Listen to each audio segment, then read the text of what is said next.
Hello there. Today on Skullman Speaks, I want to talk about something that may reminisce with the older audience due to how much I used to talk about it back in the day, even intertwined with it on occasion too. This being horror RPG. It is something that has largely left the scene due to people moving on to more detailed games or using the soul of it to make games in a similar vein. They tilt on the edge of being something like Mad Father or Turtlehead's remake, but the appearance of it is more developed to be less pixelated and more smooth on the surface. Not to say it is a step down, but it loses the charm that these older versions of the games had, whether in the banks of nostalgia, though it could have always been done in order to separate a newer game from that which came before. With that established, I myself have been dabbling in the art of making these horror RPGs too, but on a much smaller scale as it currently stands, since the project really hasn't moved off the ground since I got my first job a couple years ago.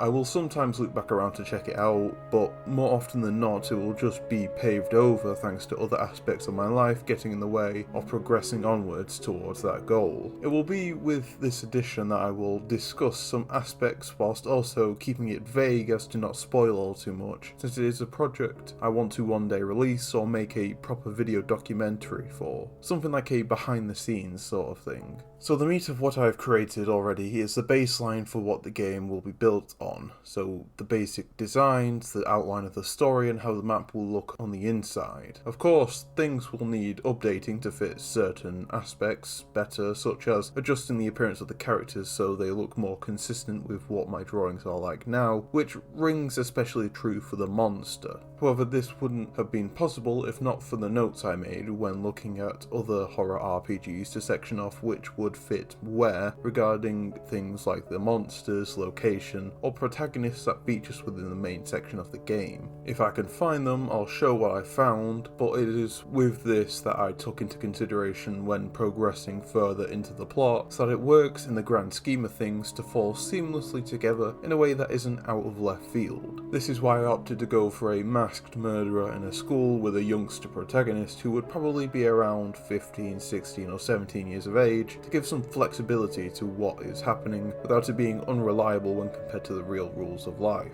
Other categories, as you may have seen, would be having younger adults or older folk as main characters, having monsters or abominations as the villainous force chasing the former, and the location which varies massively. The notes could be flawed in the fact that they don't allow the game to stay out on its own compared to others of the same formula, but this is just what I feel is right or needs minor changes to be correct. Moving into what I mentioned at the start for the last paragraph would be the aspects which I have set up and are in need of improving on, with the layout of the building as well as the plot being the most damning as expected. The building needs to somewhat align with the plot due to how they are bound at the same hip to a degree. The former needs to be detailed to sell the idea that you are in a high school that is abandoned for the night until everything kicks up again for the next working day, so things can be messy or left about if it gives off the impression that it is realistic. The latter needs to work in tandem to take these misfit features and weave them accurately into a cohesive narrative that fits well enough despite the flaws that can come with it. Obviously you need to keep in mind the context too, such as the time frame, but you typically have that present already. For myself, I'm working with a school building which allows for a variety of puzzles and potential hazards thanks to the various classes that are covered, such as science, art or sports, and it gives more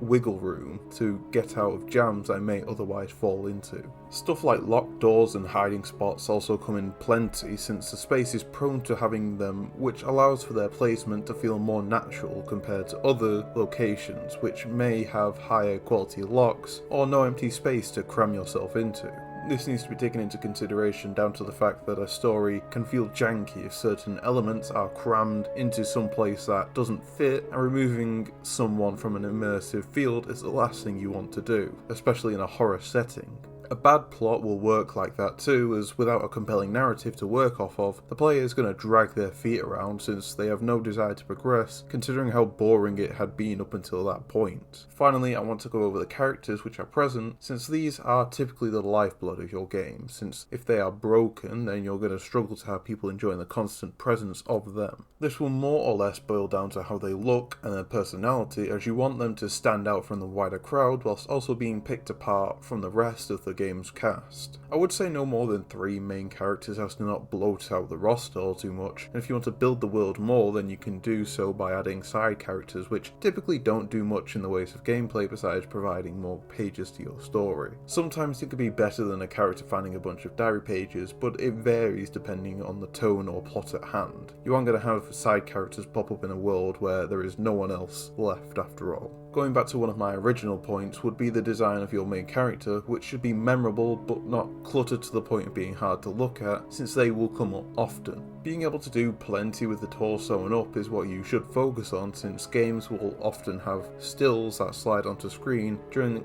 a cutscene or dialogue, if not just using pictures of the head to portray who is speaking or better show the inflection of their words. You want to have minor and major details showing, which can be done in different ways depending on the character, such as having the jerks or bullies with piercings or their dress sense. This is more easily done when everyone is wearing a uniform, as the rebellious ones typically sling the jacket over the shoulder whilst having an otherwise messy attire, whereas the more quiet or nerdy ones will have their clothing nice to a T. Accessories can benefit this, such as hairpins, bracelets or otherwise, but building a character through how they look is half the battle, with the other bit being done via the personality. Unlike the design of a character, this will be presented verbally, with how they speak or are spoken about, since actions are saved more for hard-hitting moments to drive home a characteristic. You're likely going to pick up things when the character is speaking to hopefully piece together how things will go before they happen. Having the main character speaking with a partner or to themselves is a decent way of portraying this, as it gives both a genuine and disingenuous look at them, with inner monologues being a good contrast to what they are saying to another. Well, that is all I'll share for now, but if you would like to know more, then be sure to hit subscribe so you never miss potential updates which can come out in the future. Maybe something will happen once I hit 1,000 subscribers. You never know.